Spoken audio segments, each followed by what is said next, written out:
अस्सलामुअलैकुम वरहमतुल्लाहि वबरकातुहू। नाज़रीन, उम्मीद करता हूँ कि आप हज़रात आफ़ियत और ईमान की सलामती के साथ होंगे। अल्लाह सुब्हानहू व तआला ऐसे आपको खुश और सलामत रखे। दोस्तों, इस वीडियो के अंदर हम बात करेंगे एक पंडित जिसका नाम है यति नरसिम्हानंद सरस्वती। वो हमेशा कुछ ना कुछ इस्लाम के मुताल्लिक़, इस्लाम के ख़िलाफ़ बयान देता रहता है। अभी उसने अलीगढ़ यूनिवर्सिटी का नाम लेकर और साथ में मुसलमानों को टारगेट किया और मदरसों को टारगेट किया और कहा कि ये मदरसे इस हिंदुस्तान के अंदर होने ही नहीं चाहिए। ये कहीं न कहीं मुसलमानों को परेशान करने की हमेशा कोशिश करता रहता है और गैर मुस्लिम भाइयों को हमेशा ये उकसाता रहता है कि ये कब इनसे दुश्मनी करे। दोस्तों, इसी तरीके से एक दूसरा पंडित था, वो भी हमेशा मुसलमानों को परेशान करता था, इस्लाम के ख़िलाफ़ बातें बोलता था और कहीं न कहीं इस्लाम के ख़िलाफ़ प्रोपेगेंडा चलाने की कोशिश करता था। मगर अल्लाह जल्ल शान उसको हिदायत से नवाज़ा और वो अपनी गलती का खुद एहसास करता है और इस बात को कहता है कि मैंने बहुत बड़ी गलती की कि मैं इस्लाम के ख़िलाफ़ प्रोपेगेंडा चला रहा था। बहरहाल, वीडियो बहुत ही इंटरेस्टिंग होने वाली है। आप मेरे साथ बने रहिए वीडियो के आखिर तक। तो चलिए, आपका वक्त ज़ाया ना करते हुए वीडियो को स्टार्ट करते हैं।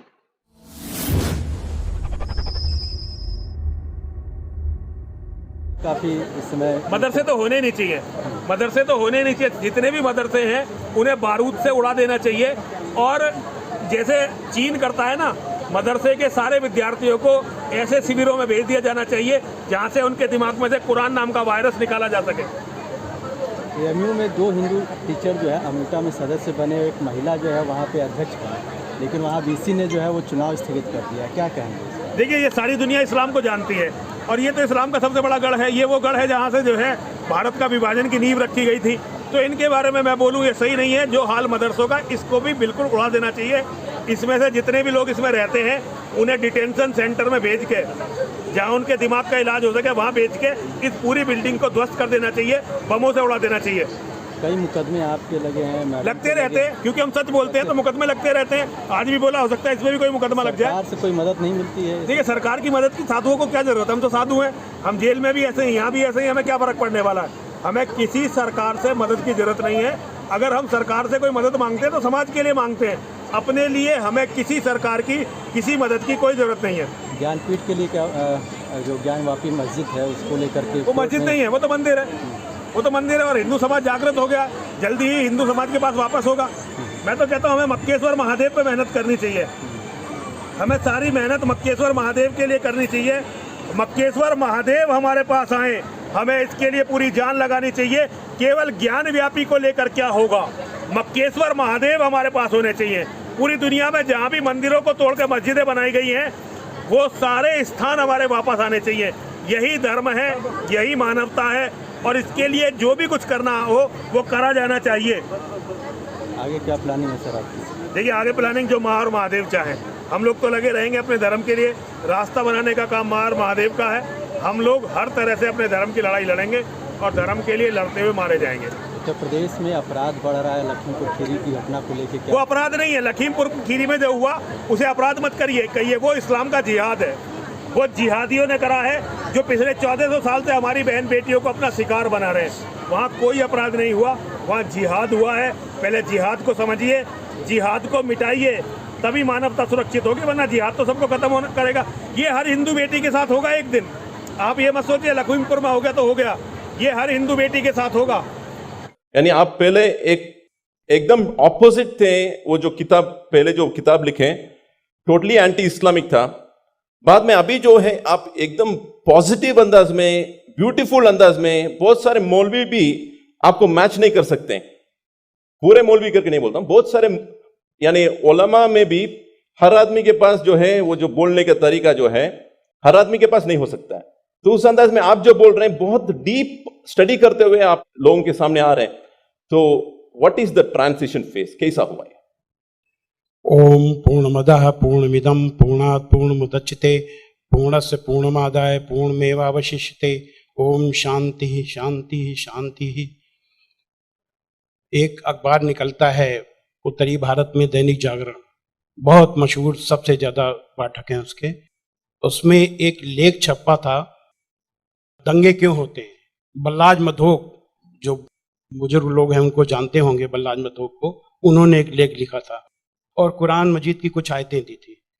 तो वो आयतें देखने के लिए कि क्या वास्तव में सही है कि नहीं, मैं इलाहाबाद में एक दुकान में गया और मौलाना फतेह मोहम्मद खान साहिब जालंधरी और मौलाना अब्दुल पारिक साहब की हिंदी का अनुवाद ले आया और उसमें हमने देखा तो वो कुरान मजीद की वो आयत वैसे ही मौजूद थी।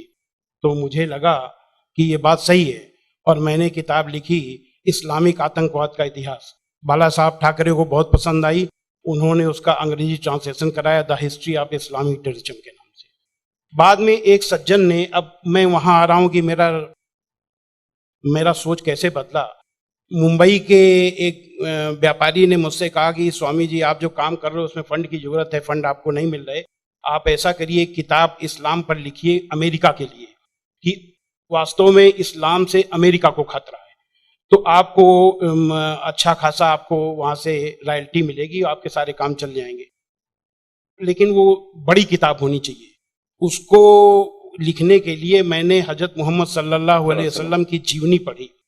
जब जीवनी पढ़ी तो जो कुरान मजीद की आयतों को मैंने आतंकवाद से जोड़ा था कि इन आयतों की वजह से आतंकवादी बनते हैं, लेकिन जीवनी पढ़ने के बाद मुझे लगा कि ये आयतें आतंकवाद को रोकने के लिए हैं, आतंकवादियों को, सुभान अल्लाह, क्योंकि उनमें जो युद्ध का आदेश था वो आतंकवाद और आतंकवादियों के विरुद्ध था। तो मुझे लगा कि मुझसे बहुत बड़ी गलती हो गई, एक धर्माचार्य से ऐसी गलती नहीं होनी चाहिए। और वो गलती क्यों हुई? वो गलती का जिम्मेदार मैं नहीं था, उस गलती का जिम्मेदार अनुवाद करने वाला था, जिसने ये नहीं बताया कि आयत का मतलब कैसे समझें। किसी भी, हम यहाँ जो गैर मुस्लिम भाई होंगे उनको मैं बताऊं कि आयत का मतलब समझने के लिए जरूरी है कि आयत क्यों और किन परिस्थितियों में आई, ये जब जानेंगे तभी सही अर्थ मालूम होगा। तो ये जानने के बाद मैंने एक दूसरी किताब लिखी, इस्लाम आतंक या आदर्श, यानी इस्लाम में आतंक नहीं, आदर्श ही आदर्श है। और इसका हम दूसरा उदाहरण और हम दे रहे हैं क्योंकि हमने एक दूसरी किताब भी लिखी है। एक बार मैं जा रहा था, अभी थोड़े दिन की बात है, तो एक सज्जन से मेरी बातचीत होने लगी। मैंने कहा इस्लाम में आतंकवाद है ही नहीं। तो उन्होंने क्या किया, अपने मोबाइल में दिखाया एक इंटरनेट से कि आज से 100 साल पहले ब्रिटिश पार्लियामेंट में एक भूतपूर्व जो प्रधानमंत्री विलियम ग्लैडस्टोन थे, उन्होंने कुरान मजीद को लहराते हुए उसके बारे में कुछ नेगेटिव चीजें कही थी। तो मुझे बिल्कुल अपनी बात याद आ गई कि जैसे मैंने गलत समझा वैसे विलियम ग्लैडस्टोन ने भी गलत समझा, और उसके जिम्मेदार वो नहीं, अनुवाद करने वाले थे, क्योंकि उन्होंने सही अनुवाद उसको सही ढंग से एक्सप्लेन क्यों नहीं किया। तो मुझे लगा कि अब इस पर भी एक किताब लिखने की जरूरत है। तो मैंने एक दूसरी किताब लिखी है, कुरान जीने की कला। वो अंग्रेजी हिंदी में है, वो छप चुकी है जामिया नगर में, जो जमात इस्लामी के मरकज से छपी है। अंग्रेजी में इस्लाम एंड आर्ट ऑफ लिविंग के नाम से अंग्रेजी में भी छपेगी। अब इन सारी चीजों जो मैंने इस्लाम को देखा, कुरान को देखा, उसके हिसाब से मैं एक छोटे से निष्कर्ष पे पहुंचा कि इंसान में इंसानियत लाने के तरीके का नाम इस्लाम है। और ये जुमला नहीं है, ये जुमलेबाजी नहीं है कि मैं अपने तरफ से मैंने कोई एक मुहावरा कह दिया, एक जुमला फेंक दिया। ये बात दलील के साथ मैं बताऊंगा, और मैंने दलील के साथ देखा है। ये इंसानियत के दुश्मन है, काम, क्रोध, मद, लोभ, मोह, ये दुश्मन है। और कुरान मजीद में इन सब के लिए बहुत ही बड़ी बुराई बताया गया है और रोक लगाई गई है। पहले एक चीज हम काम को ले लेते हैं। काम यानी कि किसी भी महिला को, किसी भी औरत को अपनी बीबी को छोड़ करके और दुनिया की जितनी महिलाएं हैं उनको अपनी मां, बहन, बेटी समझना, ये कुरान में बहुत ही सख्ती से पालन करने के लिए कहा गया है। अभी तक आप लोगों ने देखा होगा कि जो गैर मुस्लिम भाई हो सुने कि किसी भी मर्द को देख करके औरत को अपनी निगाहें नीची कर लेना चाहिए, लेकिन कुरान का क्या हुक्म है? कुरान के सूरा 24 आयत नंबर 30 में है, ऐ मोहम्मद मोमिनों से कह दो कि वे अपनी गैर जो भी महिलाएं हैं जो उनको देख करके अपनी निगाहें नीची रखा करें और अपनी शर्मगाहों की हिफाजत करें। सुभान अल्लाह, यानी जब सुभान अल्लाह, मर्द जब अपनी पत्नी के सिवा किसी को देखे तो आंख न मिलाए उससे, अपनी निगाहें नीची कर ले और मर्यादा में रहे। ये पुरुष के लिए ये बनाया गया नियम, और यही नियम औरत के लिए भी, दोनों के लिए वही नियम बनाए गए। ये नहीं कि केवल औरत के लिए। मर्द कहते हैं कि इस्लाम में औरत को दबाया जाता है, लेकिन मर्द के लिए कितना सख्ती से नियम बनाया गया। तो ये काम के लिए कितनी सख्ती की गई। क्रोध, गुस्सा के लिए सबसे पहले गुस्सा का तरीका इस्लाम में इतना आसान बताया गया कि देख करके मैं सबसे ज्यादा प्रभावित हुआ। कहा जाता है अगर गुस्सा अगर किसी का रुक जाए तो वो पूरा संत बन गया, साधु बन गया। और कितना बढ़िया तरीका इस्लाम में बताया गया, कुरान में बताया गया है कि माफ कर दो, किसी के गुनाहों को माफ कर दो, और जब माफ कर दो गुस्सा खत्म। और सबसे पहले ये हुक्म दिया गया पैगंबर को।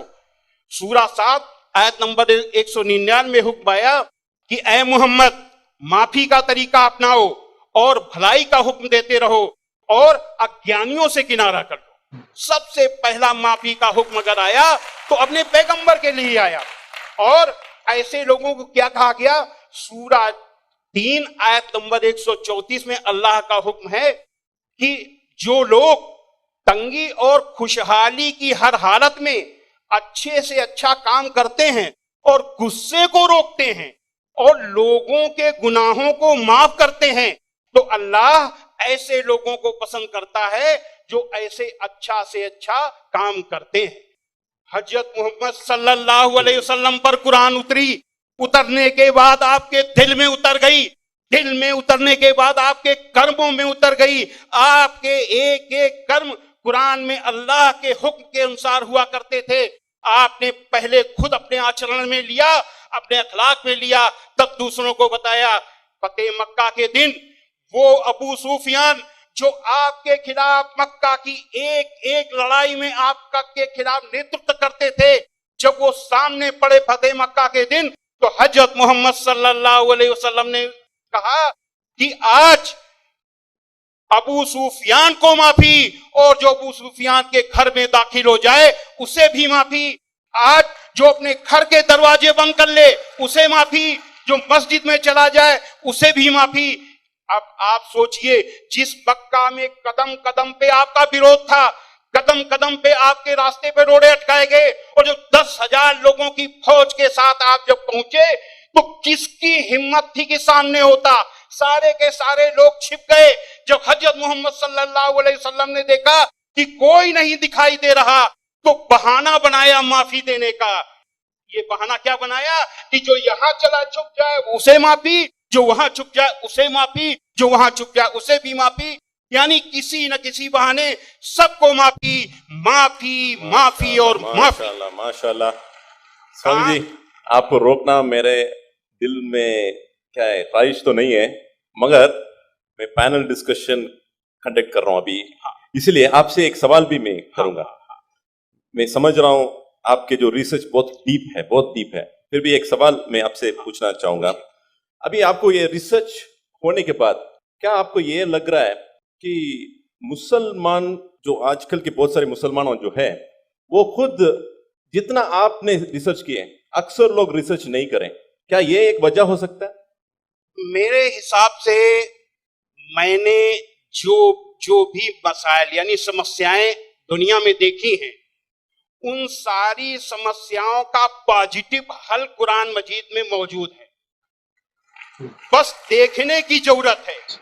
जो ईश्वरी किताबें होती हैं वो बहुत ही रहस्यमयी होती हैं, उनको समझना आसान काम नहीं है। उसके लिए तन और मन दोनों की पवित्रता चाहिए। केवल शरीर नहाया धोया ना हो, केवल शरीर की को पाक करने की ही केवल जरूरत नहीं है, मन को भी पाक करने की जरूरत है। जब शरीर और मन से पाक होकर के आप देखेंगे तो उसका रहस्य समझ में आएगा। आपकी हर समस्या का हल कुरान मजीद में मिल जाएगा। और उसी नजरिए से आज का मुसलमान कुरान मजीद को नहीं देख रहा, इसीलिए समस्याएं पैदा हो रही। Thank you. देखो माशाल्लाह क्या बेहतरीन तरीके से इन्होंने अपनी बात का एक्सप्लेन किया है और बताया है कि इस्लाम को मैं पहले किस नज़रिए से देखता था, और जब मैंने इस्लाम की हकीकत को पहचाना कि इस्लाम के अंदर आतंकवाद की कोई जगह नहीं होती है।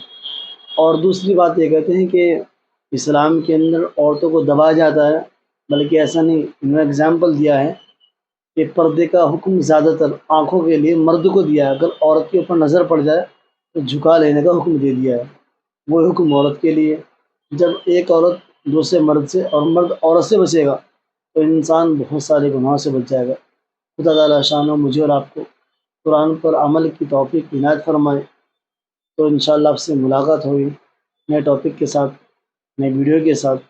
अपने भाई को दीजिए इजाज़त। अल्लाह हाफ़िज़।